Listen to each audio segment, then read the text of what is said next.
안녕하세요, 여러분. 저번 시간에 이제 당이 끝났고, 교과서가 이제 43쪽에 우리가 저번에 마지막에 얘기했듯이 일본 파트가 있는데, 일본 파트는 나중에 한 번에 좀 정리를 할 거라고 얘기를 했었습니다. 자, 오늘 수업이 좀 길 것 같아서 거두절미하고 본격적으로 송나라 얘기로 들어가 보도록 하겠습니다. 자, 메인은 송이고요. 요나라, 거란이 세웠던 요나라, 그다음에 여진이 세운 금나라, 탕구트족이 세운 서하라고 하는 나라들과 송나라의 관계에 대해서도 살펴볼 겁니다. 메인은 송나라인데 이 다른 나라들에서도 굉장히 중요한 내용들이 많으니까 좀 더 집중을 해서 이제 수업을 한번 들어보도록 하겠습니다. 교과서는 46에서부터 50쪽까지의 이야기들이다 라고 보시면 되겠습니다. 자, 그럼 송의 번영과 정보광조의 활동이라고 되어 있죠. 이 정보광조라고 하는, 그러니까 북방민족의 국가들인데, 다른 민족, 한족이 아닌 다른 민족의 국가들인데, 이제 중국 본토로 들어와가지고 이제 활동을 했던 거란, 여진, 이런 나라들을 우리가 정보광조라고 얘기를 해요. 그러니까 우리가 방금 봤던 제목에서 요, 금, 서하 이런 나라들이라고 생각을 하시면 되죠. 자, 그러면 학습 목표를 한번 먼저 살펴보도록 하겠습니다. 자, 그래서 보면 송대의 문치주의 정책과 황제 중심의 중앙집권 체제의 강화를 설명을 할 수 있다라고 되어 있는데, 자, 그럼 송대에서 우리가 이 부분을 이해하면서 반드시 가지고 가줘야 될 게 문치주의가 무엇인지, 그 다음에 황제 중심의 중앙집권 체제 강화를 위해서 어떤 정책들을 시행을 하는지 우리가 살펴볼 필요가 있겠죠. 자, 그러면 제목 볼게요. 제목부터 나와 있죠. 문치주의 정책, 송의 건국과 문치주의 정책이라고 나와 있습니다. 첫 번째 문단을 한번 살펴보도록 하죠. 자, 당이 절도사였던, 기억나죠? 절도사였던 주전충에 의해서 907년에 멸망을 하고 나서 한동안 이 절도사들이 대거 난립을 하는 5대 10국이라고 하는 분열기가 시작이 된다고 얘기를 했었습니다. 그래서 이 5대 10국의 혼란 속에서 이제 마지막 5대라고 하는 나라들의 처음에 이제 후량부터 시작해서 후당, 후진, 그 다음에 후한, 후주로 이어집니다. 5대. 그래서 5대고요. 이제 나머지 밑에 있는 10개의 국가들을 10국이라고 얘기를 하는데, 마지막이었던 후주의, 자, 이 사람은 이제 기억을 해야겠죠. 송을 세운 사람이잖아요. 자, 조광윤이라고 하는 사람, 이 태조라고 하는 사람이 결국에 이제 송을 건국을 하게 됩니다. 그리고 이제 다시 한번 이 혼란기를 통일을 하게 되죠. 그럼 이 태조가 어떠한 정책을 시행을 했는지, 건국은 됐습니다. 자, 그럼 어떤 정책을 시행했는지 한번 봅시다. 자, 조광윤이라고 하는 사람, 즉 5대 10국을 경험했던 사람의 입장에서는요, 이 절도사, 당 말기의 절도사들이 여러 지역에서 난리를 치고 있었던 모습들을 봤단 말이야. 그러니까 송태조인 조광윤은 이렇게 생각한 거예요. 지방에 있는 절도사들의 권한이 너무 강하니까 당이 망했다. 이런 혼란기가 발생을 했다. 그렇기 때문에 우리 송나라는 황제 중심으로, 이 중앙집권 체제 있잖아. 황제를 중심으로 해가지고 나라의 권력이 싹 모여있는 그러한 황제 중심 체제를 만들어야겠다라고 생각을 했던 거죠. 자, 그래서 한번 보죠. 자, 지방에서 실권을 행사하던 절도사의 권한을 회수합니다. 중요하겠죠. 절도사의 권한을 회수한다는 것 자체가 의미를 가지잖아요. 방금 설명을 했듯이. 그래서 황제 중심의 중앙집권 체제를 강화하였다라고 되어 있죠. 지금 학습 목표 보고 있는 거죠. 강화했는데 이러한 내용들로 한번 살펴보자는 겁니다. 자, 그래서 이 송태조가 또 나옵니다. 학습 목표의 중요한 내용. 문치주의 정책을 실시한다라고 하는 겁니다. 자, 문의 반대말이면 무겠죠, 무. 결국 칼 쓰는 그 뭐라고 해야 돼? 군사들. 어떤 무력의 힘으로 통치를 하는 게 아니라, 여기에 써있듯이 문인들, 글 공부를 해서 나라의 정치를 위해서 일하는 이 문인들, 문신들의 정치적 권한을 확대했다라고 되어 있습니다. 자, 절도사 자체도 어떻게 보면 군사권을 가지고 있는 그런 사람들이었잖아요. 그러니까 그런 군사권을 가지고 있는 사람들이 너무 많아지고 그들의 권한이 강해지면 나라가 혼란스러워지니까 송태조, 조광윤의 입장에서는 이러한 문인들에게 정치적 권한을 준 겁니다. 확대하고. 자, 한편으로 중앙군의 이름이 뭐래요? 좀만 기억을 해봅시다. 중앙군의 이름, 수도를 황제를 지키는 중앙군의 이름이 금군인데, 이 금군의 통수권, 금군의 지휘권을 누가 가진다? 황제가 장악을 하게 됩니다. 즉, 군사권이 황제 이외에 다른 사람에게 과도하게 넘어가지 않게 문신들의 힘을 강화하고, 한편으로 중앙군의 통수권은 황제가 가져오는 이런 정책들을 시행을 했다는 거죠. 문치주의가 무슨 말인지 이해를 하겠죠. 이 문인들의 정치적 권한을 강화하게 되는 겁니다. 무인들은 약화시키고요. 또한 어떠한 황제 중심의 중앙 집권 체제를 시행했는지 계속 봅시다. 황제가 직접 과거 시험을 주관하는 전시라고 하는 전시 제도를 시행을 한대요. 전시 제도를 시행을 해서 관리의 임용에도 황제의 권한을 강화하게 됩니다. 이것도 황제 중심의 중앙집권 체제의 하나의 모습이죠. 전시라는 게 뭐냐면, 자, 과거를 치릅니다. 몇 차례에 걸쳐서 이제 합격자를 뽑게 되죠. 그 합격자들을 황제 앞에서 시험을 보게 하는 게 전시예요. 그러면 앞에 보는 사람들은 다 과거에 합격은 한 사람이에요. 황제는 그 사람들의 순위를 매깁니다. 전시라는 시험을 통해서요. 그러니까 이 황제가 뭘 보여주는 거야? 전시를 통해 가지고 결국에 여기에 있는 이 과거 합격자들은 다 누가 뽑은 거다, 황제가 뽑은 거다라고 하는 걸 실질적으로 보여줄 수 있는 장치이기도 하다는 거예요. 너희 내가 뽑은 거야 라고 하는 모습을 확실하게 눈으로 보여줄 수 있는 제도가 이 전시제도죠. 그러니까 이 중앙집권 체제 강화, 황제 중심의 중앙집권 체제 강화에 또 하나의 역할을 했습니다. 거기에다 이제 과거 제도도 개편을 해요. 훨씬 더 이제 실력 중심으로 갈 수 있게, 어떤 가문이라던가 어떤 다른 입김이 들어올 수 없게, 예를 들면 이름을 아예 안 본 상태로 이름을 이렇게 접어놓고 뭔가 시험을 채점을 한다던가, 아니면 등록법이라고 호명법, 등록법 이런 걸 시행을 하는데 적어둘 필요는 없어요. 또 뭘 하냐면요, 실제로 이 필적 있잖아, 글씨체를 가지고 누군지 알 수도 있다고 해가지고 그걸 다 옮겨 적어요. 다 옮겨 적어서 채점을 한다던가 이런 식으로 과거 제도를 개편을 해서 가문보다 능력을 기반으로, 실력을 기반으로 한 어떤 계층들, 사대부 계층들이 성장하였다. 자, 이전에는 한나라 시대 호족이라던가 위진남북조 시대로 넘어와서의 문벌귀족이라던가 이런 사람들이 가문이 중요하다라고 하는 그 귀족 중심의 어떤 분위기를 봤었잖아. 그런데 이러한 과거 제도의 개편, 그리고 전시 체제, 황제 중심으로 중앙집권 체제가 강화되는 모습, 이런 모습들을 통해서 조금 더 이전보다는 능력을 기반으로 한 계층들이 성장을 했고, 그 사람들을 뭐라고 부른다? 사대부, 송대의 사대부가 성장한다라고 우리가 이야기를 해볼 수 있는 겁니다. 자, 그래서 여기에 제목을 굳이 한번 달아보자면 요거예요, 요거. 첫 번째 문단에 제목을 한번 달아보면 얘가 사실 제목입니다. 얘가. 그러면 두 번째 문단으로 가서 두 번째 송이 이 이후에 어떻게 흘러가는지 한번 살펴보도록 하죠. 자, 미리 읽어본 친구들은 알겠지만 송이 이러한 문치주의 정책, 무인들을 약화시키고 문신들에게 정치적 권한을 확대해 나가는 이러한 모습이 문제점을 가지고 있기는 했어요. 요거 잘 체크를 해야겠죠. 문치주의 정책의 문제점입니다. 문제점. 국방력의 약화를 초래합니다. 그렇죠. 확실히 군사권을 가지고 있는 사람들의 군사들의 힘을, 무인들의 힘을 빼놓는 거니까 국방력의 약화를 초래하는 그런 모습들을 보일 수 있는데, 아까 우리 제목에서도 봤듯이 지도 잠깐만 볼게요. 자, 지도를 보면, 자, 당시의 송입니다. 송 옆에 토번, 서하, 요 막 이런 나라들, 나중에 여진도 오게 되죠. 자, 이런 북방민족들이 있단 말이에요. 이 북방민족들과의 관계들 속에서 국방력이 약하다는 것 자체가 굉장히 큰 문제점이 돼요. 자, 북방민족들이 세운 거란이 세운 나라예요. 요라던가 서하, 탕구투족이 세운 서하라던가 이런 국가들의 침입을 막는 동안에 뭘 써요?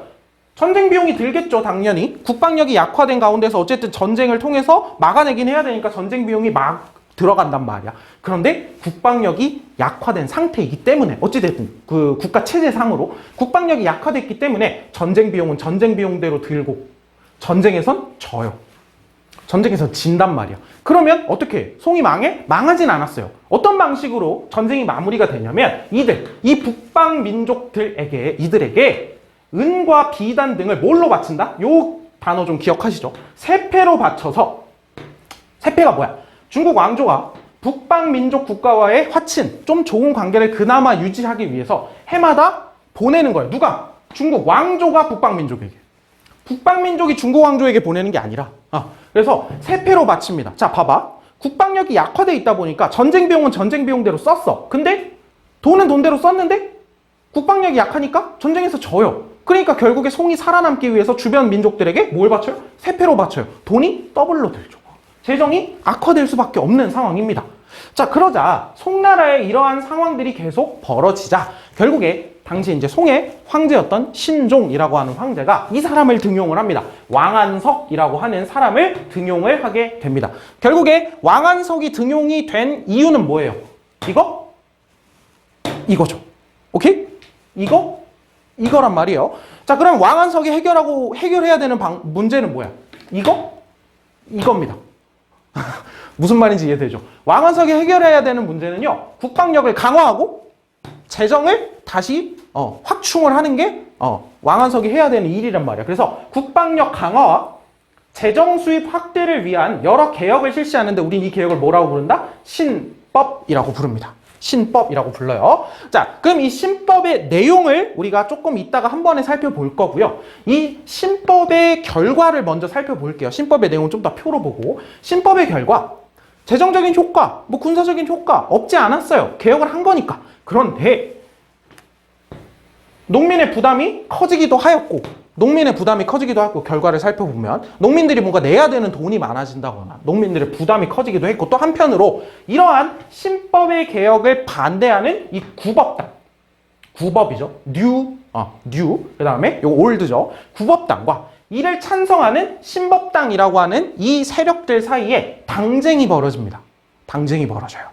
그래서 신법 자체가 왕안석이 죽고 나서, 왕안석이 끝나고 나서는 무언가 좀 결과가 그다지 좋지 않게 되는 그런 모습을 보여줍니다. 자, 이렇게 다시 한번 신법 추진을 위해서 송을 끌어올리려고 하였으나 그 결과가 좋지 않게 끝이 나게 되었고, 이러한 상황들 속에서 북방민족이 교체가 됩니다. 원래 거란족이었는데 그 지역에 이제 여진족이 들어서게 되죠. 나중에 뒤에서 좀 자세하게 얘기를 할 거예요. 여진족이 싹 들어서고 금나라를 세우면서 이런 상황이에요.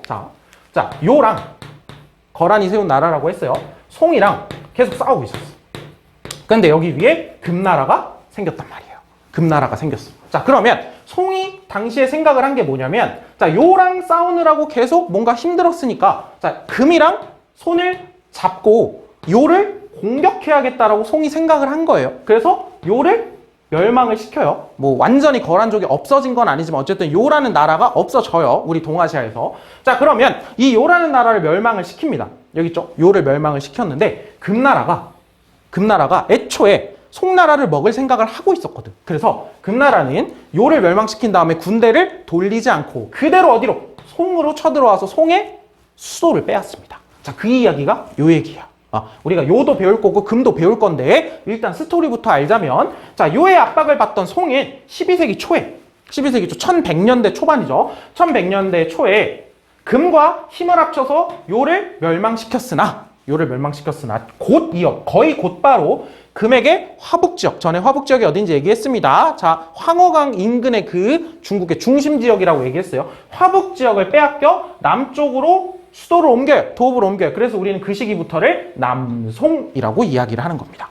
남송이라고 이야기하고요. 요 남송은 우리가 나중에 배울 몽골 제국 원나라한테 멸망을 하게 됩니다. 자, 그래서 일단 송이 한 번 꺾였어요. 자, 그러면 여기 제목을 한번 달아보죠.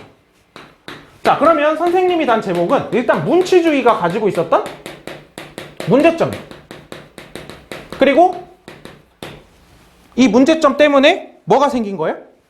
이 문제점을 해결하려고 신법이 생긴 거죠. 그래서 문치주의의 문제점과 신법의 추진 정도로 달아놨습니다. 어쨌든 뭐 끝은 일단 송이 한번 수도를 빼앗기고 한번 망하기는 하지만 일단 선생님은 요 제목 자체는 문치주의의 문제점과 신법의 추진 정도로 달아놨습니다.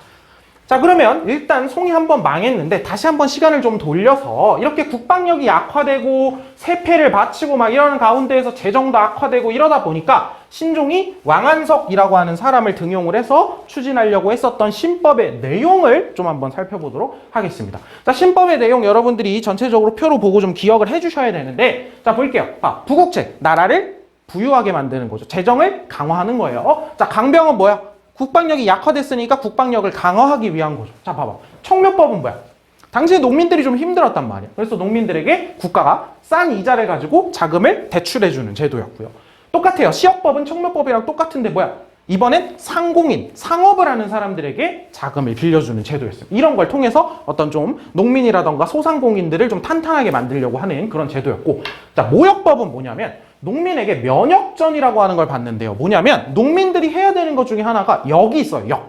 역은 국가에 노동력을 제공하는 겁니다. 국가에서 뭐 대규모 공사가 있다거나 이런 것들을 제공을 하는 건데, 그 역을 어떻게 면해주는 대신에, 안 하는 대신에 뭘 내래? 돈을 내라는 거야. 자, 그러면 국가 입장에선 돈을 받았어, 농민들한테. 면역전이라고 하는 돈을. 그러면 국가에서 어쨌든 공사하거나 일손이 필요하잖아. 누구를 고용해요? 그 돈으로. 실업자들을 고용하는 거야. 그래서 역을 시키겠다는 겁니다.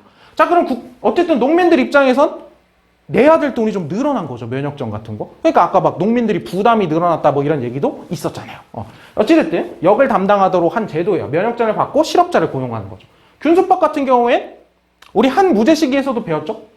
물품을 지역적으로 균형을 맞추려고 한 겁니다. 물품을 구매해서 다른 지역에 판매하는 거예요. 여기 물건이 많은 데에다가 많은 데에서 물건을 사서 여기가 싸겠죠. 물건이 많으니까 어디 다른 지역 물건이 좀 부족해서 물건이 비싼 곳에다 물건을 갖다 팔아서 물가를 조정하려고 한 물가 안정을 꾀했던 제도, 이런 제도들을 시행을 했고요. 신법에서. 자, 강병책 같은 경우에 보가법, 보마법 이해만 하시면 돼요. 군사력을 강화하기 위해서. 그리고 국가 입장에서도 군사비 부담을 좀 줄이려고 어떻게? 민병들, 일반 백성들을 병사로 양성하려고 하는 그런 제도였다 정도로 이해하시면 되고. 자, 보마법 같은 경우에는 말 있잖아, 말. 군사력에서 당시에 말은 매우 중요하거든요. 말은. 뭐, 군사 하나당 말을 다 태워줄 수는 없잖아.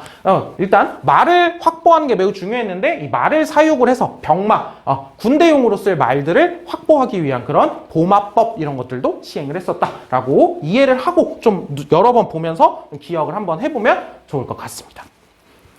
자, 그러면 어쨌든 송이 한 번 수도를 빼앗겼는데, 우리가 여기까지의 상황을 어떻게? 북방민족의 입장에서 다시 한번 살펴봅시다. 북방민족들의 입장에서 뭐 거란, 탕구트족 아니면 여진족 이런 북방민족들의 입장에서 지금까지 우리가 살펴봤던 걸 다시 한번 살펴보자는 거예요. 자, 첫 번째 문단 한번 살펴보겠습니다. 자, 10세기 초, 그렇죠. 다시 시작하죠. 10세기 초에 당이 멸망을 합니다. 우리 전에 했던 걸 생각을 해보면 막 당나라가 뭐 돌궐도 막 정복을 하고 여러 북방민족들을 싹 정복을 하고 당나라 밑에 가지고 있었죠. 그렇지. 처음에는 기미 정책을 시행을 하다가 나중에 절도사라고 하는 제도로 바꾸긴 했지만 당이라고 하는 나라가 북방민족들을 어쨌든 거느리고 있었던 건 맞단 말이에요. 그런데 당의 힘이 약해지고 결국에 907년 10세기 초에 당이 멸망하자 이 북방민족들이 당의 통제를 벗어났죠, 이제. 그러니까 자기들만의 나라를 세우기 시작을 하는 거예요. 이 북방민족들이. 그래서 북방민족이 통일제국을 수립하고 세력을 확대하게 됩니다. 그래서 거기에다가 당시 이제 5대 10국이라고 하는 혼란기를 마치고 건국한 송이라고 하는 나라는 심지어 문치주의 정책을 써주네요. 국방력이 약하단 말이죠. 북방민족들 입장에선 개꿀이죠. 그리 적절한 표현 아니었던 것 같은데. 자, 개꿀이에요. 그래서 국방력이 약화된 틈을 타서 뭐 거란, 요 나라죠. 탕구트, 서하의 여진, 금나라 이런 나라들이 주변에서 국가를 세우고 송을 압박하는 상황들을 보여주고 있습니다. 그래서 북방민족이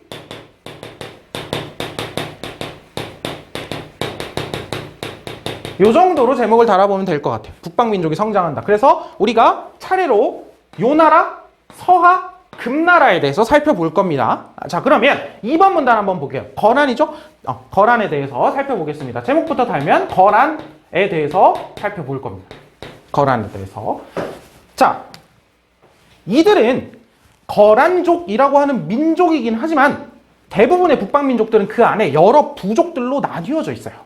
근데 국가를 만들려면 어떻게 해야 돼? 그 부족들을 통합해서 하나의 힘으로 뭉치는 사람이 필요하겠죠? 각 국가마다 그런 사람이 있을 거란 말이죠. 자, 거란족에서는 누구야? 야율아보기라고 하는 사람입니다. 그래서 거란족의 황제들의 성씨는 야율씨예요. 야율. 그래서 야율아보기는 거란족을 부족을 통합을 해서 결국에 916년에 요라고 하는 나라를 세웁니다. 요를 세우고요. 발해를 멸망시키면서 만주 지역까지 확대를 하게 되죠. 한국사 입장에선 발해 배울 때 거란족한테 망했다 이렇게 배웠었죠. 근데 이제 주어가 거란이니까 발해를 멸망시킵니다. 발해를 멸망시켜서 926년에 세력을 만주 지역까지 확장하는 모습들을 살펴볼 수 있죠. 자, 그래서 지도 한번 보면 여기 봐봐. 여기 한반도죠? 여기 한반도 위에 보면 이 지역이 어디였어요? 발해였잖아. 이 발해 지역을 가지고 가는 거죠. 그리고 요 나라가 차지하고 있었던 매우 중요한 땅 중에 하나가 어디냐면 여기입니다. 연운 16주라고 하는 땅이에요. 연운 16주.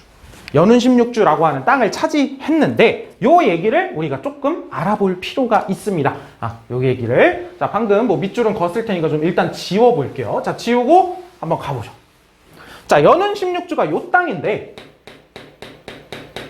요 땅인데 여기가 왜 싸웠는지를 좀 간단하게 설명을 해보자면 자, 5대를 보면 송나라가 세워지기 전에 후량, 후당, 후진, 그 다음에 후한, 후주. 그래서 이 후주 출신의 조광윤이 송을 세운 거잖아. 근데 우리가 지금 시기적으로 살펴볼 부분은 이 부분이에요.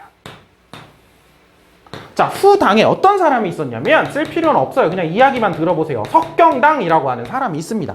이 사람이 자기가 황제가 되고 싶은 거야. 후당 사람이었어요. 아직 후진이 세워지기 전에. 석경당이라는 사람이 황제가 되고 싶은 거야. 근데 자기가 힘이 부족해. 그래서 누구에게 헬프 요청을 하냐면 거란한테 헬프 요청을 합니다. 거란에게 헬프 요청을 하면서 석경당이 이렇게 얘기를 해요. 형님들 도와주시면 내가 아주 노른자 땅 하나 드릴게요. 그게 어디야? 연운 16주였습니다. 연운 16주. 그래서 이 땅을 주는 대가로 석경당은 거란의 도움을 받아서 후당을 멸망시키고 이 사람이 후진을 건국을 합니다. 후진을 건국해요. 중국 입장에서는 매국노 수준이죠. 한족 입장에서는. 자, 어찌됐든 석경당이라고 하는 사람이 후진을 건국을 하게 됩니다. 즉, 자, 이 다음이 송이라 그랬잖아. 송 입장에서는 이 연운 16주라고 하는 땅이 건국했을 때부터 이미 거란한테 빼앗겨 있는 상황이죠. 거란에게 빼앗겨 있는 상황이야. 근데 연운 16주가 땅 넓이로만 보면 그렇게 넓은 땅이 아닌데, 자, 이 지역에서 중국 여기가 어디야? 여기가 화북 지역이죠. 화북 지역으로 들어올 수 있는 아주 길목이 되는 전략적으로 아주 중요한 땅들이에요. 연운 16주라고 하는 땅들이.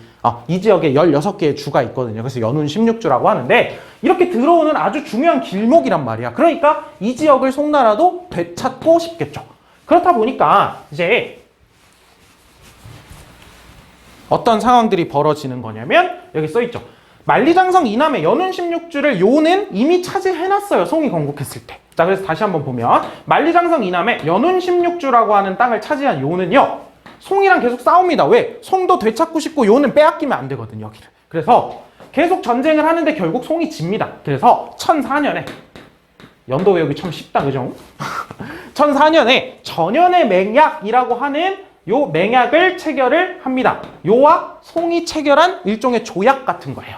전연의 맹약을 체결을 하고, 자, 봐봐. 송이랑 요랑 체결을 한 겁니다. 근데 이 둘이서 전연의 맹약에서 둘의 관계를 형제 관계로 규정을 합니다. 누가 형이야? 그래도 송이 형이에요. 여기가 동생이야. 근데 세패는 누가 누구한테 바쳐요? 여기가 여기한테 바쳐요. 이상하죠? 약간 이런 느낌이에요. 송이 요한테, 야, 내가 그래도 한족 중앙 국가인데, 중심 국가인데 내가 좀 자존심, 위신은 세워야지. 내가 형 할게. 대신에 내가 세패 바칠게. 요런 느낌이죠. 요런 느낌. 약간 좀 그렇죠. 어찌됐든 이 전연의 맹약이라고 하는 걸 체결하고 송으로부터 막대한 세패를 받았다. 송 입장에서 막대한 세패를 바쳤다. 그렇죠. 그렇죠. 그러니까 이제 송 입장에서 재정도 악화되고 그러면서 어떤 상황이 발생하는 거예요? 왕안석이 신법을 하게 되고 이런 상황들이 발생을 하게 되는 거죠. 자, 그럼 요는 어떻게 국가를 통치했는가라고 하는 걸 살펴볼 때, 자, 요뿐만이 아니라 나중에 금나라에서도 우리가 살펴볼 거예요. 여진족이 세운 이중지배 체제라고 하는 체제를 사용을 합니다. 이거 반드시 기억을 해주셔야 돼요. 이중지배 체제. 그래서 요는 이중, 두 개로 나누어서 지배를 한단 말이야. 누구와 누구를 나누냐면 북방민족과 거란족을 포함한 그 북방민족들과 한족을 나누어서 다스린다는 거야. 그래서 이중지배 체제라고 하는데 그 제도를 요 나라 거란에서는 어떤 이름으로 시행을 하냐? 북면관제, 남면관제라고 시행을 합니다. 이름이에요. 이 기억을 해주셔야 돼요. 기억. 나중에 뒤에서 이제 국가서 47페이지 밑에서 좀 더 자세히 살펴볼 건데 이렇게 나누어서 다스린다. 왜? 거란족의 그 풍습이라던가 거란족이 가지고 있는 전통을 해치지 않기 위해서 한족과 나누어서 다스리는 겁니다. 자, 이러면 전통을 그대로 유지하기 위해서 거란족이 다른 노력들도 계속 유지를 하겠죠? 어떤 노력들을 하냐? 한자 사용하지 않고 거란의 고유 문자인 거란 문자라고 하는 걸 만들어서 사용하기도 하고요. 또 한편 거란이 자신만의 불교, 자신들만의 어떤 불교의 역량, 불교의 힘 이런 것들을 모아서 여러분들이 생각하는 그 대장경 맞아요. 우리가 만들었던 뭐 8만 대장경 이런 대장경. 자, 불교 대백과사전 이런 느낌이거든요. 대장경은 거란 대장경 이런 것들을 편찬을 하는 등의, 자, 이게 의미가 뭐라고? 거란이 가지고 있는 고유한 전통 문화를 유지하기 위해서 이러한 것들을 했다는 거예요.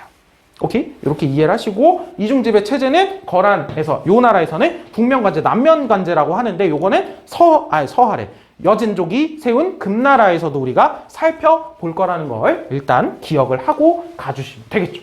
자, 그럼 거라는 요 정도로 일단 정리를 합니다. 자, 이렇게 지배를 하고 있었고 우리가 중간에 살짝 껴있는 서하를 살펴보기 전에 지도를 한번 다시 보면 자, 요 나라는 되게 넓죠? 되게 넓어요. 막 발해도 멸망을 시켰고 근데 어찌됐든 연운 16주를 요가 가지고 있었고 전연의 맹약도 기억이 나야겠죠. 그런데 결국 요는 화북지역까지 들어오지는 못합니다. 화북지역까지 들어오진 못하고 자, 송의 수도, 송의 원래 수도 카이펑이라고 하는 수도 기억을 좀 해주세요. 송의 원래 수도. 왜냐면 좀 이따 이야기를 할 거예요. 금나라와 관련된 이야기를 하다가. 그럼 우리가 살펴볼 거는 탕구투족이 세운 흥경이라고 하는 곳을 수도로 하고 있는 어디? 서하에 대해서 한번 살펴보도록 하겠습니다. 자, 11세기 탕구투족이 세운 서하는 자, 그러면 세 번째 제목은 서하겠죠. 서하에 대해서 살펴볼 거야. 자, 탕구투족이 세웠어요. 민족 이름 정도는 좀 기억을 해주시고요. 서하를 세우는데 서하는 우리가 다시 한번 위치를 볼게요. 어디요? 원래 여기가 통일민족 국가였다고 생각을 해보세요. 중국이. 뭐 한나라든 당나라든 어디요? 이렇게 라인이 이어져 있어요. 어디로? 실크로드의 길목에 있습니다. 서하는요. 실크로드의 길목에 있어요. 자, 그러니까 뭐라는 표현이 나오는 거야? 어떤 표현이 나오는 거예요? 동서교역로를 장악을 했다라고 나와 있죠. 그러니까 나중에 몽골 제국이 서하를 멸망시키는 이유 중에 하나가 뭐냐면 실크로드 장악하기 위해서예요. 동서교역로. 서쪽으로 가는 교역로를 여기가 딱 중간 길목에서 먹고 있단 말이야, 서하가. 위치가 좋죠. 그래서 동서교역로를 장악하고 있고 송 입장에서도 저기가 탐이 나니까 송이랑 서하도 이제 송으로 쳐들어오고 송도 막고 막 이런 전쟁 과정들이 있단 말이야. 송과 대립을 하였다라고 되어 있는데 송은 서하한테도 깨져요. 서하한테도 깨져요. 그래서 서하는 송과 평화조약을 체결을 해서 송의 신하의 예를 취하는 대신에 송으로부터 매년 많은 물품을 받았다. 이거 아까 어디서 본 것 같지 않아요? 다시 한번 송, 서하 이렇게 되면 송이 서하가 신하의 예를 취했다면 여기가 임금이야. 그래서 이걸 뭐라고 불러요? 여기가 신하야. 그래서 신 뭐라고 불러요? 군신관계라고 하죠. 자, 송이 임금은 임금이에요. 서하도 신하의 입장 예를 취했어. 그런데 송이 서하한테 세패를 바쳐요. 아까랑 비슷하죠? 할 테니 줄게. 약간 이런 느낌인 거죠. 할 테니 줄게. 이런 느낌인 거죠. 송에 신하의 예를 바치기 합니다. 신하의 예를 취하긴 해요. 서하가. 자, 역시 서하 역시도 고유문자 같은 것들을 사용을 하면서 자신들만의 고유한 전통 민족적인 정체성이라고 표현을 하고 있네요. 여기서 민족적 정체성을 지키고자 하였다. 이런 건 아까 거란의 그런 이야기들과도 유사한 이야기다라고 같이 기억을 해두세요. 자, 그러면 약간의 일종의 공통점처럼 보일 수 있겠네. 각 국가들, 북방민족들은 어떤 모습들, 고유문자라던가 이런 것들을 통해서 어떤 자신들의 정체성을 지키려고 하는 모습들을 우리가 살펴볼 수 있는 거네요. 네 번째, 그럼 여진으로 가보죠. 그럼 먼저 그것부터 찾아보자. 여진족도 했나? 민족적 정체성을 찾기 위해서 여기 있네. 여진 문자를 부족의 전통을 보호하기 위해서 여진 문자를 사용을 하기도 했고 뭐 했대? 여진족은 맹한모극제. 여진족에게는 뭘 적용한대요? 맹한모극제를 적용을 한대. 한족에게는 주현제라고 하는 지방제도를 그대로 적용을 한대요. 주현제 이전에 시행했던 거잖아. 주현제를 그대로 적용을 한대. 이게 뭐야? 여진족과 한족을 나누어서 지배한다. 이 뭐라고 불렀어요? 아까 여기 써놔보죠. 이종 지배 체제라고 하는 것도 이게 금나라에서 얘기를 했던 거. 금나라에서 한 번 더 얘기할 거라고 그랬잖아. 이중지배 체제. 이중지배 체제라고 좀 써놓으면 여러분들이 요거구나 이해할 수 있겠죠. 자, 그럼 주현제를 통해서 다스린다라고 하는 거는 우리가 전에 다른 데에서도 다 얘기를 했었던 거니까 우리가 알아볼 건 뭐야? 맹한모극제라고 하는 것만 나중에 공부를 다시 해보면 되겠네. 그럼 여진족의 흐름에 대해서 다시 얘기를 해봅시다. 자, 여진족은 땅에서 갑자기 솟아난 게 아니라 거란이라던가 이런 다른 북방민족들이 다른 되게 큰 어떤 세력들을 가지고 있을 때 아까 지도 다시 한번 볼까요? 여기 있잖아요. 이렇게 여진족들 있단 말이에요. 요의 지배를 받고 있었던 거지. 그런데 이제 그 내부에서 부족을 통합을 해서 여진족 부족을 통합을 해서 금이라고 하는 나라를 세울 만큼 강성해진 거고 결국 요를 잡아먹는 거죠. 그렇게 이해를 하셔야겠죠. 자, 그래서 12세기입니다. 이게 11세기에 만들어지고 아까 거란은 10세기였죠. 약간 순서대로 기억을 좀 하시면 좋겠죠. 시기별로. 그래서 아구타, 아구다, 뭐 아구타, 아구다, 뭐 아골타 뭐 이렇게 다 얘기를 하는데요. 자, 여기 교과서에서는 아구다라고 얘기를 하네요. 자, 아구다는 여진족을 통합해서 금이라고 하는 나라를 건국을 합니다. 1115년, 12세기 초네. 12세기 초. 자, 그리고 아까 얘기했었죠. 송나라에서 얘기를 했습니다. 자, 금을 건국하고 나서 계속 요와 대립을 하고 있었던 송은 어떤 생각을 해? 금이랑 손을 잡고 요 나라를 멸망을 시키자라고 하는 생각을 해요. 판단 미스였죠, 사실. 멸망을 시켜야겠다라고 얘기를 했고 결국에 금은 아까 얘기했던 거 다시 나옵니다. 송과 연합하여 요를 멸망시켜요. 그런데 금은 그 군대를 돌리지 않고 그대로 송나라로 쳐들어가서 송의 수도인 카이펑, 아까 카이펑 봤었죠? 송의 수도인 카이펑을 함락해서 화북지방까지 먹게 됩니다. 아까 요 나라와의 차이점이죠. 요 나라는 화북으로 들어가지 못했습니다. 근데 금나라는 결국에 카이펑을 함락을 해서 화북지방을 통치를 하게 되고요. 그럼 송나라 망한 건 아니고 송나라가 도망을 가요, 남쪽으로. 그래서 송은 수도를 어디로 옮겨요? 이만 항저우라고 하는 곳으로 옮겨서 국가를 다시 만드는데 그거를 뭐라고 불러요? 남쪽으로 옮긴 송나라, 남송이라고 얘기를 합니다. 그럼 남송도 위에 금나라, 우리 멸망시킨 금나라랑 또 한동안 투닥투닥 할 거 아니야. 그런데 그 투닥투닥의 결과 남송은 금나라와 관계를 맺게 되는데 화친을 맺었다라고 되어 있죠. 역시 남송이 금나라한테 세패를 제공을 합니다. 돈도 바치는데 이때는 남송이 어떤 뭐 형이라던가 자기가 임금이라던가 이런 위신조차 못 세워요. 군신 관계를 맺는데 신하가 남송입니다. 남송이 신하예요. 결국에 남송이 확 약해진 거죠. 확실히. 이전에 송과 요와의 관계에 비해서 금과 남송의 관계는 그렇다. 한번 이해를 해보시면 되겠고 우리가 방금 살펴봤던 금, 여진족의 통치 체제에 대해서는 이야기를 했었고 우리가 요것만 살펴보면 되겠네요. 요것만. 자, 그러면 우리가 다시 한번 지도를 보면서 상황을 한 번만 다시 한번 정리를 해봅시다. 자, 금. 금은 또 약간 아까 요는 막 이런 느낌이었다면 금은 이렇게 이런 느낌이네 또. 왜냐면 여기가 원래 여진족의 본거지였으니까. 자, 그러면 금은 이렇게 있고 결국에 화북 지역까지 다 먹었단 말이죠. 화북 지역. 그리고 이제 금은 중도, 베이징, 지금의 베이징. 자, 중도라고 하는 곳을 수도로 삼고 있고. 자, 남송의 수도가 어디라고? 기억해 주셔야 돼요. 이만 항저우라고요. 이걸 수도를 왜 기억하라고 하냐면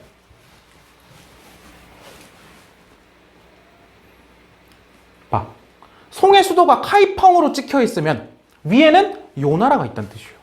맞죠? 위에는 요 나라가 있다는 뜻이고 아직 송이 수도를 빼앗기기 전이란 얘기고 남송이라고 되어 있거나 나라가 이름이 표시가 안 돼 있는데 어떻게?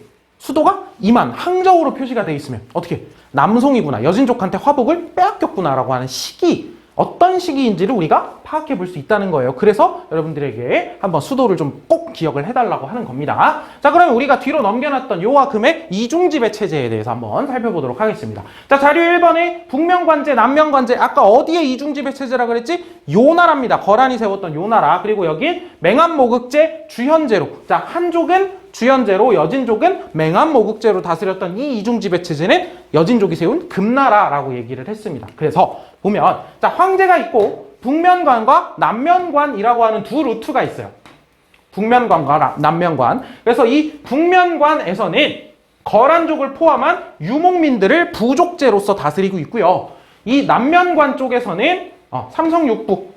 이거 옛날에 수당에서도 사용을 했었던 원래 한족의 제도죠. 그러니까 삼성육부를 포함해서 농사를 짓는 이 농경민족, 한족 같은 사람들을 주현제로 다스리는 두 개를 나누어서 다스리고 있다라고 해서 이중 지배체제라고 합니다. 그래서 요는 거란족을 포함한 여러 유목민들, 뭐 여진족도 포함이에요. 여진족도 요 안에 들어있었다 그랬잖아. 그래서 거란족이라던가 이런 유목민들과 농경민들을 구분해서 통치를 했대요. 이들을 구분해서 이중지배체제로 다스렸다는 거예요. 그래서 유목민은 유목민들, 거란족이나 이런 유목민들 고유의 관습을 그대로, 전통을 그대로 유지하기 위해서 북면관이라고 하는 곳에서 그쪽 제도로 다스리고 농경민들, 농사를 짓는 한족 같은 애들은 주현제 방식, 걔네들의 방식대로 남면관이 다스리게 하는데 여러분들이 대충 생각해보면 이것까지 자세하게 알 필요는 없지만 북면관 쪽의 권한이 세겠어요? 남면관 쪽의 권한이 세겠어요? 이쪽이 당연히 권한이 세겠죠. 왜? 거란족이 세운 나라니까. 그래서 요거까지 뭐 자세하게 알 필요는 없고요. 자, 그러면 다음 여진족 이중지배 체제 한번 보겠습니다. 자료 2번 볼게요. 맹한모국제와 주연제라고 되어 있는데 밑에 설명부터 한번 보겠습니다.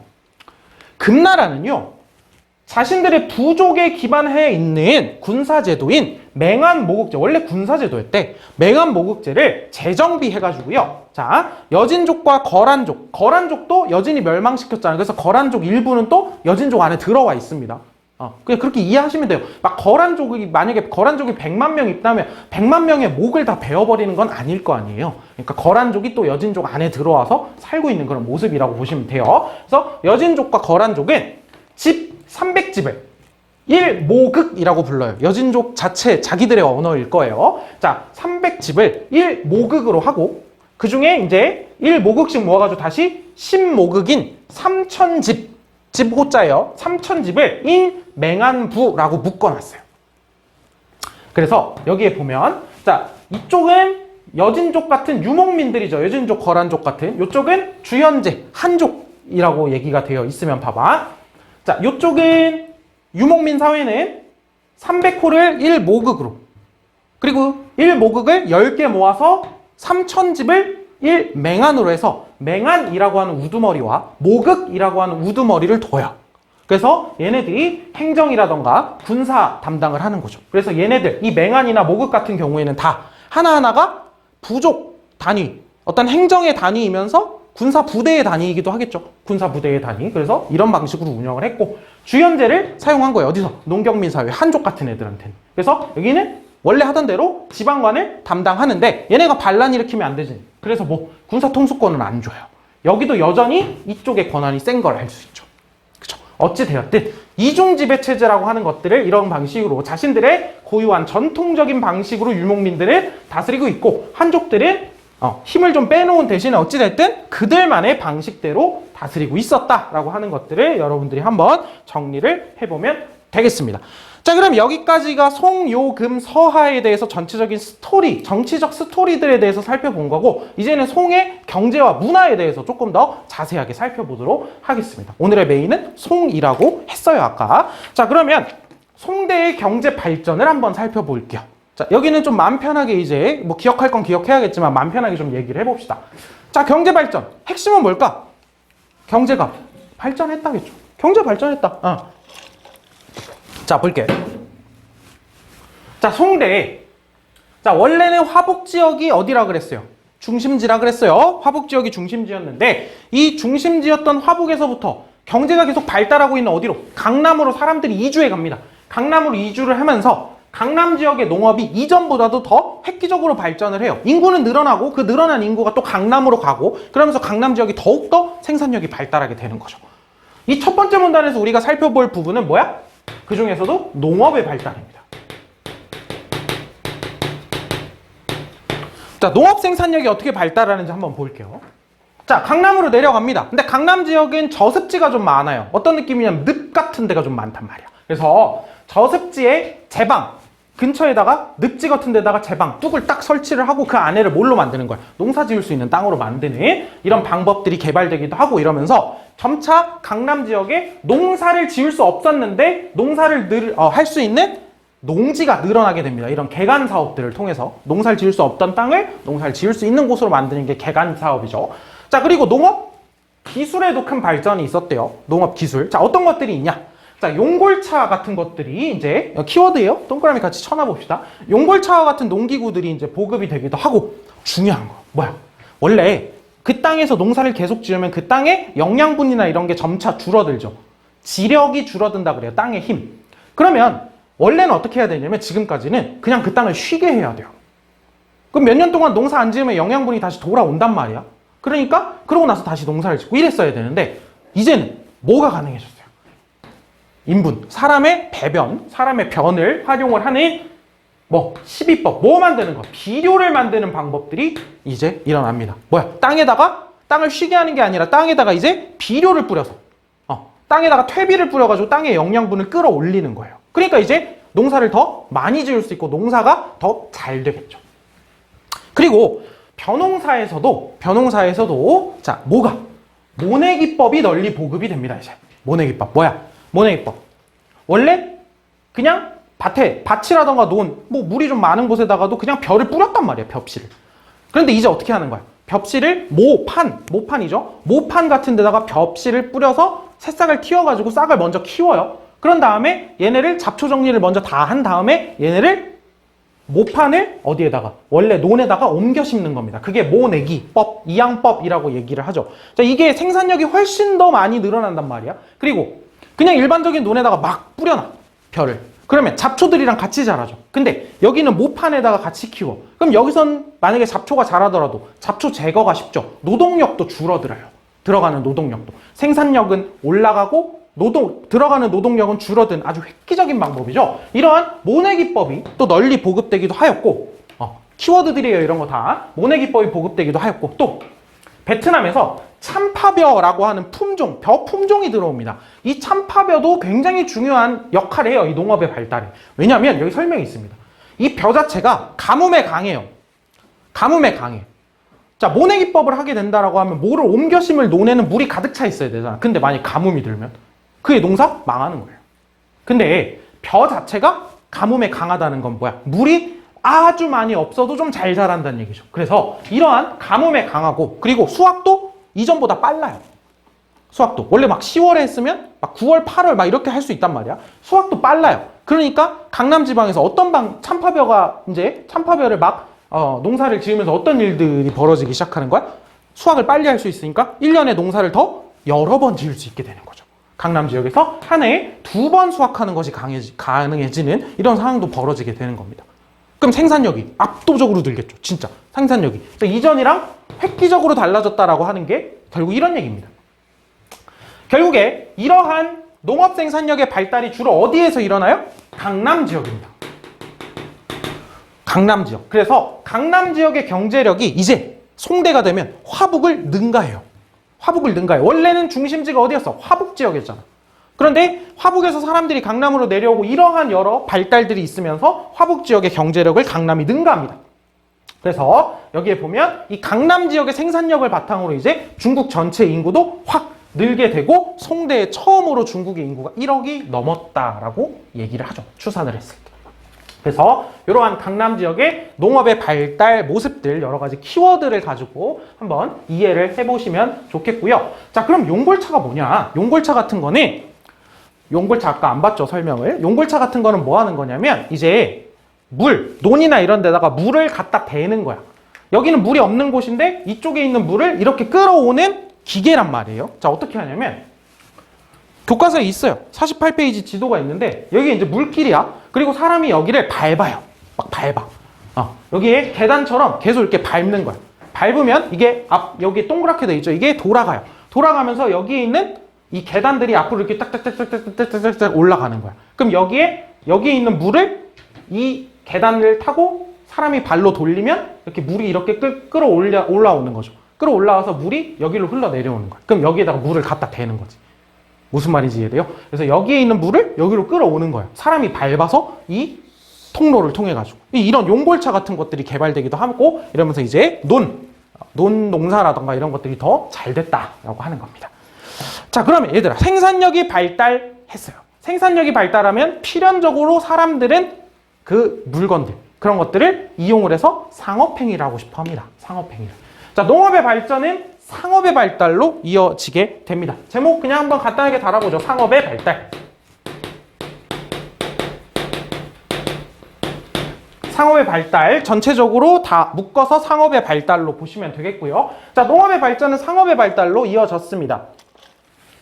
수나라 때 만들었던 대운하는 여전히 큰 역할을 하고 있습니다. 자, 상인들이 대운하를 통해서 강을 연결했던 대운하 있잖아. 이런 운하들을 이용을 해서 강을 중심으로 막 이렇게 옮겨 다니면서 다양한 생산물을 판매하기도 했어요.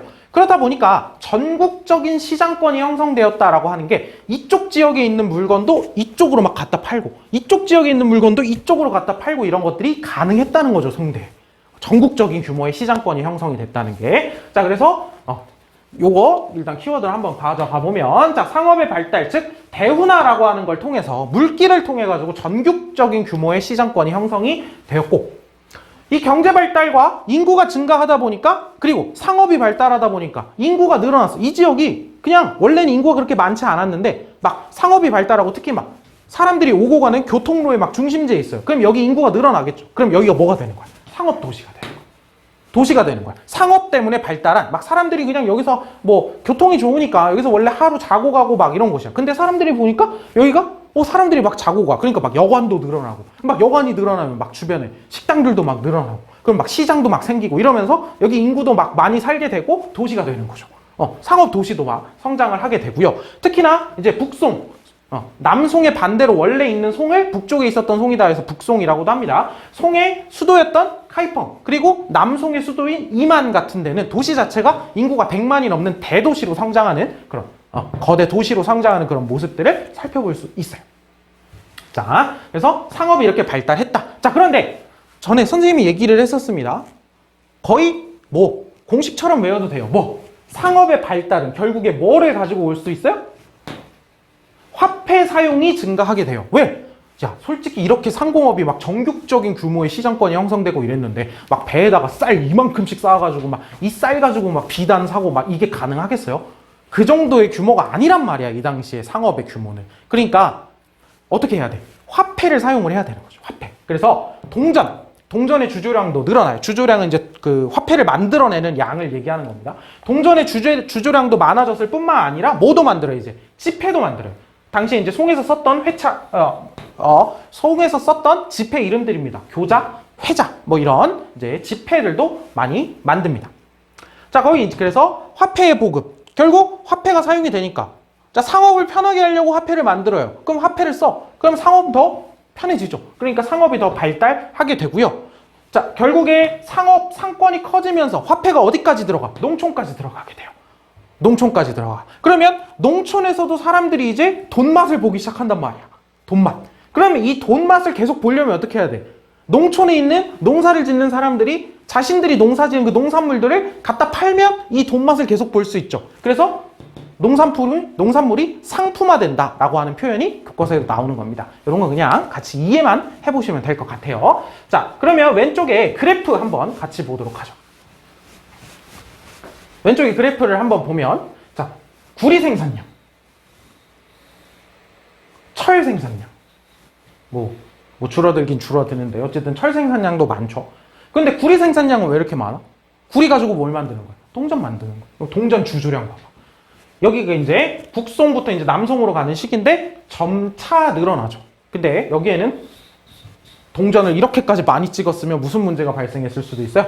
화폐 가치가 하락하는 문제도 생겼었겠죠. 북송 말기에는 너무 막 동전을 많이 찍어내서 인플레이션이 생기고 뭐 그런 문제들도 있었다고 해요. 어찌됐든 동전 주조량은 점점 늘어나죠. 그러면 화폐 사용이 늘어난다는 거니까 상업이 발달하고 있구나라고 하는 거 우리가 추측해 볼 수도 있는 겁니다. 자, 그럼 송대의 여러 공업들도 발달하는 모습을 볼 수 있는데 밑에 백과의 송대 수공업과 해상무역의 발달 한번 볼게요. 자, 왼쪽에 지도를 보면 주변 국가들과 엄청나게 많은 교류를 하고 있는 걸 볼 수 있죠. 자, 볼게요. 자, 송대에는 농업, 상업과 함께 수공업 분야의 발전이 눈부셨다라고 했는데 이거 새로운 걸로 생각하시면 안 돼요. 수공업은 뭐야? 만들어서 파는 어떤 물건들을 만드는 거잖아. 근데 솔직히 상업이 발달한다고 쳤을 때 농산물만 갖다 팔겠어요? 아니겠죠. 굉장히 다양한 수공업품도 갖다 판매를 할 거 아니야. 그러면 상업이 발달하면 수공업이 발달할 것도 당연한 거예요. 거기에다가 송대에는요, 자, 진짜 신기한 게 있다는 송대는 석탄을 사용했대, 벌써부터. 석탄. 막, 저기 나중에 우리가 서양사에서 배우겠지만 서양사에서는 막 산업혁명 때 막 석탄 막 사용하고 막 이런 얘기가 나오는데 이때는 막 석탄도 활발하게 사용을 했대. 그러면서 이 각종 수공업 생산이 발달합니다. 석탄을 사용하면서 연료 효율이 높잖아. 나무나 이런 거에 비해서. 열도 더 빨리, 더 높게 만들어낼 수도 있고요. 자, 그래서 제철, 특히나 석탄을 사용하면 나무보다 온도를 크게 높일 수 있어요. 즉, 철을 재련하는데 훨씬 더 효과적입니다. 그래서 제철이라던가 뭐 도자기, 비단, 종이 등 여러 수공업 생산이 발달해요. 그러면 상품을 갖다 파는 사람, 상품을 만드는 사람들은 자기들끼리의 어떤 이해관계를 조정하기 위해서 자기들끼리의 조합을 만들어요. 자기들의 어떤 이득을 보호하기 위해서죠. 이익을. 자, 그래서 여기에 보면 도시의 상인이나 수공업자들은 자, 이름만 좀 기억해 봅시다. 행이라던가 작이라던가 이런 자신들의 동업조합 있죠. 같은 일을 하는 사람들끼리 조합을 결성을 해서 서로의 이익을 조금 더 크게 만들기 위해서 서로 노력을 했다라고 하는 거, 이런 거 행작 같은 동업조합이 송대에 생겼다 기억을 해주시고, 자 그러면 밑에 송에서 생산된 차, 도자기, 비단, 서적 같은 것들이 세계 곳곳으로 수출되었다라고 하는데, 자 그럼 여기는 어떤 내용이겠어? 해상무역의 발달과 관련된 이야기였죠. 그래서 아라비아, 뭐 인도나 이런 데서도 송과 여러 활발하게 해상무역을 진행을 했었다. 바닷길로. 그런 것들 한번 잘 살펴보시면 되고요. 자 그러면 이러한 해상무역이 발달하니까 송나라도 이 해상무역을 어떻게 관리하는 관청이 필요하죠. 해상무역을 관리하는. 자 그러니까 이러한 교역은 주로 바다를 통해서 이루어졌고, 해상무역이라고 했죠. 그래서 광저우나 항저우 등의 항구에 해외 무역사무, 바깥에 나가는 무역, 그걸 바다를 통해서 해상무역을 진행하는 그런 일들과 관련된 관청을 설치하는데 시박사라고 하는 걸 설치를 합니다. 당나라 때 처음 만들어졌었죠? 여러분들한테 당나라의 시박사 한번 써보세요 이렇게 한 적 있어요. 당나라 때 처음 만들어졌지만 활발하게 기능을 한 거는 송대부터다 정도로 기억을 해주시면 되겠어요. 그래서 여기에 보면 뭐 광저우, 취안저우, 항저우 뭐 이런 대도시들 있죠. 특히 이렇게 항구 지역에 있는데 이런 데다가 이제 시박사 같은 것들을 설치하고 있는 모습을 우리가 살펴볼 수 있습니다. 그래서 이렇게 수공업이나 해상무역도 굉장히 발달했었다라고 이해를 해보시죠. 내가 여기에다 사진은 안 넣었지만 48페이지에 보면 교자와 회자, 집회 사진도 있어요. 자 이번에는 송의 문화에 대해서 살펴볼 차례입니다. 송대의 문화. 선생님이 오늘 시간이 좀 오래 걸릴 거라고 했죠. 자 성리학과 서민문화 한번 살펴보도록 하죠. 자, 송대의 문화예요. 자, 지금 경제를 잊어요. 뭐 완전히 잊으면 안 돼요. 조금 이따 다시 불러 일으킬 겁니다. 경제 다시 얘기를 좀 생각할 필요가 있으니까. 자, 성리학과 서민문화 한번 살펴보겠습니다. 성리학이라고 하는 걸 우리가 이번에 이해를 해야 돼요. 성리학이라고 하는 걸. 성리학의 내용을 이해하는 게 아니에요. 성리학의 내용은 나중에 윤리와 사상에서 배우세요. 우리가 역사적으로 성리학이 나오게 된 것과 성리학의 간단한 핵심 내용들 정도를 우리가 살펴보는 겁니다. 세계사에서. 자, 볼게요. 우리 이 단어 어디선가 본 적 있습니다. 사대부. 뭐 과거 제도가 개편되고 이러면서 가문보다 실력을 중심으로 어떤 사대부 계층들이 만들어졌었다라고 하는 얘기를 아까 했었어요. 자, 송대에는 과거제가 발달함에 따라서 유교적인 소양을 바탕으로 뭐가 된 사람들? 관리가 된 사람들. 가문의 힘 이런 게 아니라 자기가 유교 공부해서 유교적인 소양을 바탕으로 관료가 된 사대부 계층들이 성장을 하게 되었고요. 이 사대부들을 중심으로 한 학문과 사상이 발전했겠죠. 당연히. 그죠? 이 사람들이 유교 공부하는 사람들이니까. 특히나 유교에서, 유학에서는 남송 시기, 즉 송이 수도 빼앗긴 이후에요. 남송 시기에 누가? 주희, 우리가 뭐라고 부르는 사람이야? 주자라고 하는 사람이죠. 주자. 뒤에 존경의 의미를 담아서 뭐뭐자라고 하면 선생님 이런 뜻이에요. 존경의 의미를 담는 주자가 뭐를 집대성하였다? 성리학이라고 하는 걸 집대성하였다라고 되어 있습니다. 집대성하였다. 집대성이면 싹 다 모아서 정리했다 이런 뜻입니다. 자, 계속 살펴볼게요. 성리학이 뭐냐 그러면? 우주의 본성과 우주의 원리, 우주의 원리와 인간의 본성에 대해서 탐구하는 학문이다라고 하는 거. 일단 성리학이 유학의 하나의 종류다라고 하는 건 먼저 기억을 하셔야겠죠. 자, 성리학은 우주의 원리와 인간의 심성. 자, 우주는 어떻게 이루어져 있을까? 인간의 마음은 어떻게 이루어져 있을까? 인간의 마음을 어떻게 수양할 수 있을까? 닦을 수 있을까? 어떻게 하면 성인이 될 수 있을까? 이런 것들, 인간의 심성 탐구에 집중을 하는 그런 학문입니다. 그리고 이러한 유교 윤리를 바탕으로 해서 군신, 임금과 신하, 부자, 부모와 자식 간에 지켜야 할 도리, 그리고 당연히 지켜야 할 대의명분, 그렇게 해야만 하는 것들이 대의명분이에요. 대의명분을 굉장히 중시하였어요. 성리학에서, 유학에서 중요시하는 게 뭐냐면 정명입니다. 나중에 윤리와 사상에서 더 자세히 배우겠지만 듣는 사람들은, 자, 정명이라고 하는 게 뭐냐면 쓸 필요 없어요. 임금은 임금답게, 신하는 신하답게, 아버지는 아버지답게, 자식은 자식답게, 자신이 지켜야 할 도리와 그 자신들의 자리에서 해야만 하는, 마땅히 그래야 할 대의명분 같은 것들을 잘 지키면 전체적인 사회와 국가의 질서가 잘 유지될 것이다 이런 거예요. 그래서 도리와 대의 명분 이런 것들을 굉장히 강하게 얘기를 한다는 거죠. 윤리를 바탕으로 해서. 그래서 이러한 것들을 얘기를 하고 성리학은 기본적으로 의미를 물어보면 우주와 원리와 인간의 심성 탐구에 집중을 하였다라고 하는 건데, 자 보면 그래서 또한 성격들을 계속 봅시다. 남송이잖아. 남송이면 여러분들이 역사적인 상황을 좀 봐야 돼요. 송이 누구한테? 여진족, 금나라, 자신들이 오랑캐라고 봤던 그 북방민족들에게 수도를 빼앗기고 도망쳐 내려온 상황이란 말이에요. 남송 같은 경우에는. 그래서 이 북방민족과 대치하는 가운데에서 한족, 자신들 쫓겨 내려오긴 했지만 자존심 한번 세워야지. 이 한족이 우리가 우월하다. 쟤네들은 여전히 오랑캐다라고 하는 그 인식들을 그대로 강조하는 화이론을 내세웁니다. 화이론. 우리 한족이 문화의 중심이고 이게 오랑캐 이자거든요. 오랑캐. 저 오랑캐들과 구분하는 그런 한족의 우월성을 강조하는 화이론이라고 하는 게 있단 말이죠. 화이론이라고 하는 게. 자 봐봐. 그래서 화이론. 옆에 날개 있죠? 화는 문화민족, 중국 한족을 얘기해요. 이는 야만족인 오랑캐들을 의미한단 말이야. 따라서 화이론은 자 내용을 보면 중국만이 세계에서 유일한 문화민족이고 주변 모든 이민족들은 오랑캐다라고 생각을 하는 어떤 중화사상 이런 식으로 부르기도 하죠. 중국 중심의 세계관인데 이게 유교, 성리학에서 매우 강하단 말이야. 왜? 성리학이 만들어진 역사적 상황을 봤을 때 북방민족과 대치하고 있었기 때문에 한족의 자존심을 좀 세우려고 하는 그런 상황들이 성리학에 들어갔다는 거예요. 들어갔다는 거야.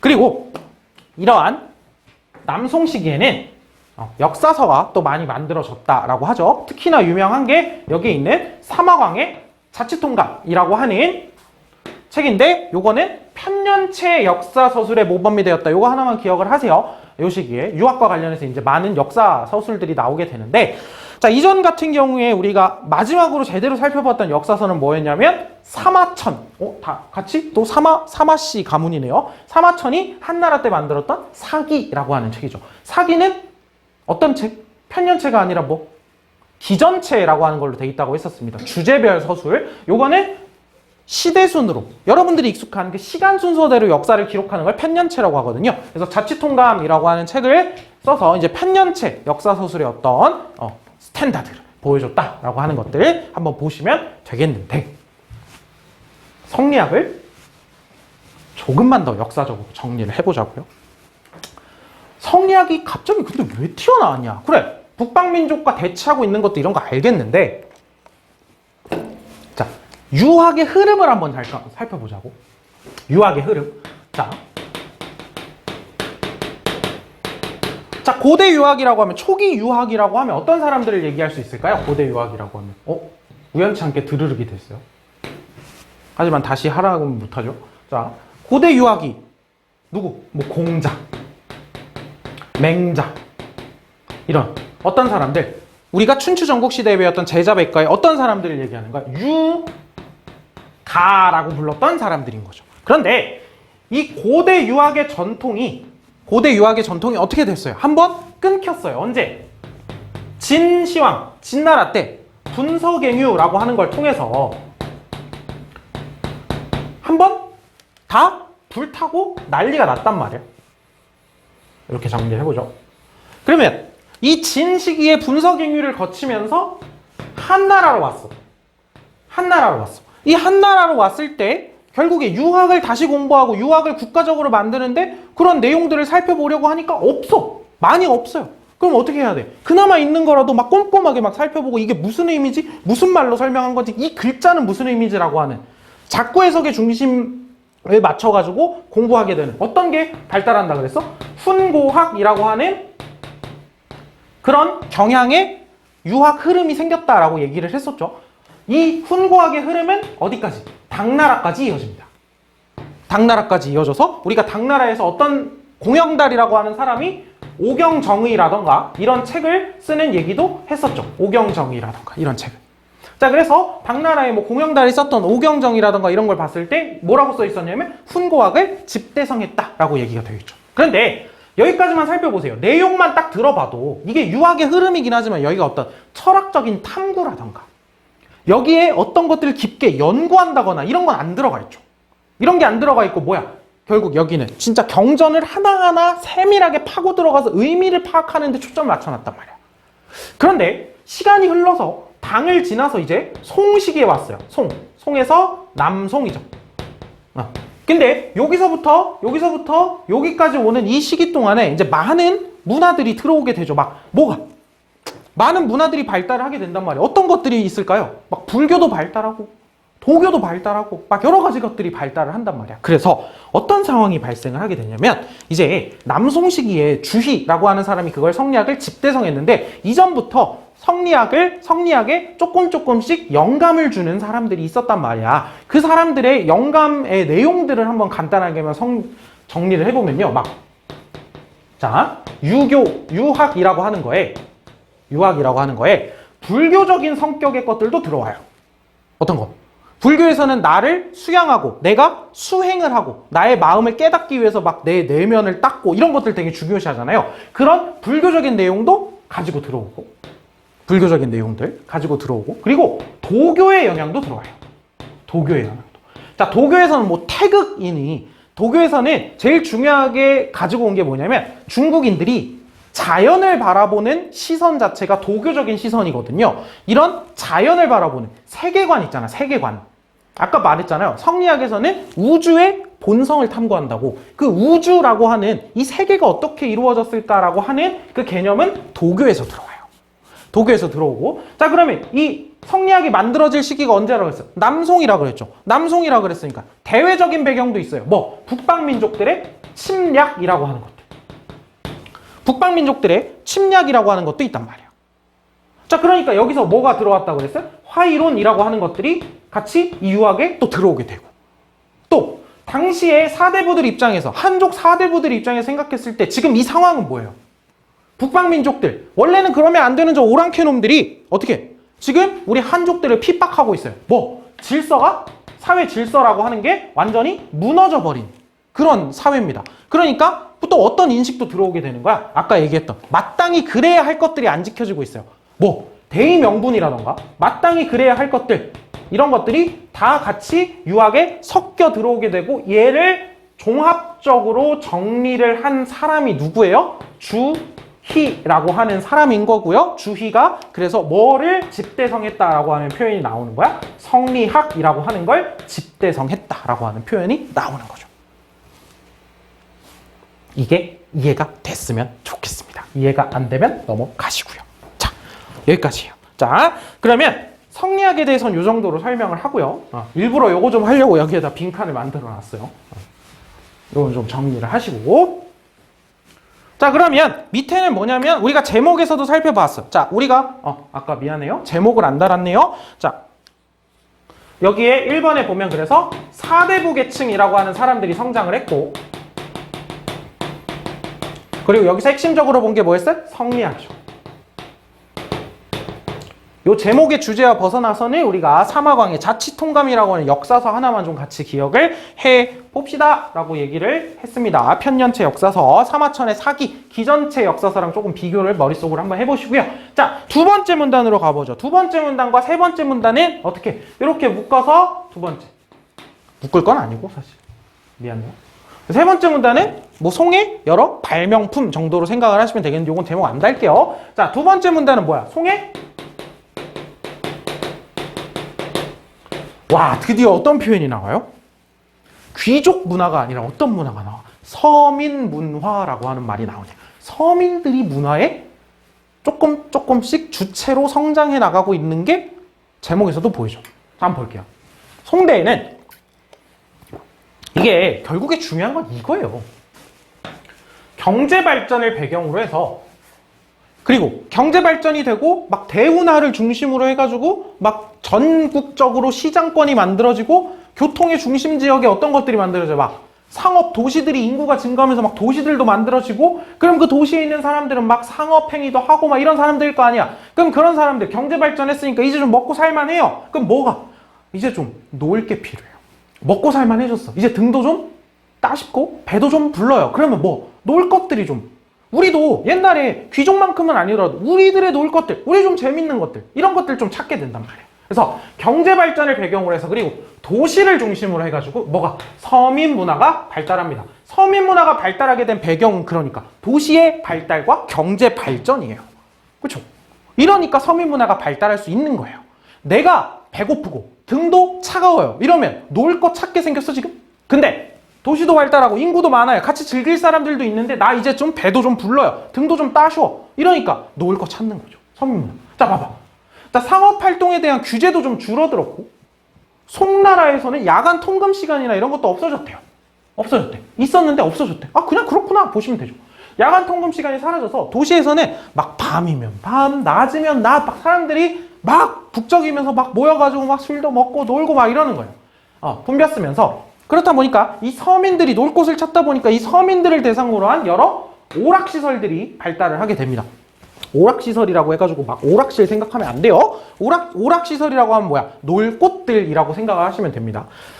자, 그래서 무엇들이 있냐면 막 카이펑이나 항저우 같은 뭐야? 북송의 수도, 남송의 수도죠. 이러한 대도시에서는요, 전문 공연단, 이 서민들을 대상으로 해가지고 공연단, 막 서커스, 막 이런 느낌의 공연단들도 등장을 하고요. 막 재미있는 이야기, 고개, 이게 진짜 서커스죠. 서커스라던가 뭐 인형, 뭐 이게 고개나 서커스나 비슷하죠. 자, 고개, 서커스, 뭐 인형극, 이런 공연들을 하는 공연단들이 성행을 하게 되는 거야. 이게 이제 서민들을 대상으로 한 서민 문화가 발달하고 있는 실제 모습들이죠. 그러면 도시에서만 이랬냐? 점차 이러한 모습들이 퍼져나가면서 농촌에서도 이런 모습들이 보이는데, 자, 농촌에서는 주로 어디? 사람들이 모이는 곳이어야 될 거 아니에요. 사람들이 모이는 곳이 어디일까? 농촌에서. 시장이죠. 그래서 정기적으로 열리는 이 시장들을 중심으로 해서 연극 같은 것들도 성행하는 모습을 보일 수 있어요. 그럼 이런 모습들을 실제로 볼 수 있느냐? 볼 수 있는 그림들이 있습니다. 자, 그림 이름들 좀 기억을 해볼게요. 자, 맹원로라고 하는 사람이 그린, 뭐 사람 이름까지 기억할 필요는 없는데 동경몽화록 이런 그림이 있어요. 어디 있냐면 49페이지 밑에 있는 건 요거예요. 청명상하도, 뭐 장택단이 그린 청명상하도 이런 것들을 보면, 자, 동경몽화록이나 청명상하도 이런 그림들을 보면 당시에 사람들이 어떻게 실제 생활을 하고 어떤 문화를 즐기고 있었고 어떻게 놀고 있었는지 같은 것들을 살펴볼 수 있다는 거죠. 이 동경몽화록에서 동경이라고 하는 데가 어디냐면 카이펑을 동경이라고 불렀대요. 당시에 카이펑을. 그래서 북송의 수도의 모습을 동경몽화록을 통해서도 또 살펴볼 수 있고, 밑에 있는 그림은 청명상하도라고 얘기를 했죠. 그래서 이 카이펑이라고 하는 곳에 뭐 정육점, 뭐 요리집, 여관이라던가 이런 것들을 다 살펴볼 수 있다. 북적이는 사람들의 모습을 볼 수 있다라고 되어 있는데, 이러한 서민 문화가 발달을 했다라고 하는 것, 그리고 어떠한 배경을 중심으로, 어떤 배경을 중심으로 서민 문화가 발달했는지 같이 정리를 좀 해주시면 되겠습니다. 그리고 송대의 대표적인 발명품들 정리를 해보면 뭐 화약, 나침반, 인쇄술, 플러스 한나라 때 체륜이라고 하는 사람이 발명한 종이까지 하면 화약, 나침반, 인쇄술, 종이까지 해서 중국의 4대 발명품 이렇게 부르죠. 근데 4대 발명품 중에 3개가 언제? 송나라 때 발명이 됐구나 라고 여러분들이 한번 봐두시면 되죠. 이런 건 상식으로 가져가 주시면 될 부분인 것 같고요. 상식으로 가져가 주면 될 것 같고. 자, 그러면 보자. 어떻게 놀았나 보자. 자, 음력 1월 15일은 정월 대보름이래요. 맞죠? 지금도 뭐 이날 그거 하잖아. 불엄 깨잖아요. 불엄. 막 땅콩 모름 말고요. 자, 어가의 양쪽 회랑 밑에는 기이한 기회와 능력을 지닌 사람들, 막 공연하는 사람들이겠지. 그리고 춤추고 노래하는 장소들, 다양한 공연들이 수도 없이 몰려 있어서 그 떠들떡한 소리가 10리 정도 밖까지 들렸대. 그래서 원숭이를 이용한 기회, 벌과 나비를 부리는 기회, 뭐 개미를 불러나는 기회, 여러 가지 막 기이한 공연들만 했다는 거. 그 밖에도 약도 팔고 점도 치고 모래나 고운 흙을 던져서 글자를 쓰고 막 이런 기회들, 여러 기술들, 그 기회의 신기함이 이루 말할 것 없이 다양해서 사람들의 시야를 넓혀 주었다. 그 중에 맹원로의 동경몽화록 중에서 있었던 기록이다 라고 되어 있죠. 자, 그러면 이와 같은 문화를 즐긴 계층, 우리가 제목에서 어떤 사람들이라고 했어요? 서민층이라고 얘기를 했죠. 서민층. 자, 그러면 이와 같은 문화가 즉 서민 문화가 성행할 수 있었던 배경을 정리해보라고 하면 핵심 키워드만 정리해보자고 하면 경제발전과 도시성장입니다. 그런데 좀 길게 이야기를 해보면 어디에 있는 것들, 48페이지에 있는 그 경제발전 전체적인 내용이 있었기에 막 도시도 성장하고 막 여러 뭐 대운하나 이런 교통로의 중심에 막 전국적인 시장권도 형성이 되고 막 경제 발전, 농업 생산력이 발달하고 상공업이 발달하니까 막 좀 경제력도 늘어나고 이런 전체적인 48페이지의 내용이 서민문화의 발달의 내용인 거죠. 그 배경의 내용인 거죠. 그래서 여러분들이 서민문화의 발달에 대해서 이 정도로 같이 정리를 해주시면 되겠습니다. 자, 지금 시계를 보니까 선생님이 생각한 것보다는 짧게 끝났는데 어찌됐든 이번 송나라를 한 번에 한 큐에 끝내려고 조금 길게 그냥 찍었습니다. 이번엔 그냥 길게 찍으려고 마음을 먹고 찍은 거예요. 자, 그러면 우리가 다음 시간에는 51페이지 이제 이렇게 남송으로 내려갔고 위에는 금나라가 있는 상황에서 차츰 어떤 사람? 몽골 민족이 성장을 하기 시작을 합니다. 그래서 몽골이 세계 제국을 건설하게 되겠죠. 그 몽골에 대한 이야기를 우리가 다음 시간에 진행해 보도록 하겠습니다. 오늘 모두 수고 많았고요. 다음 시간에 몽골 한번 살펴보도록 하겠습니다.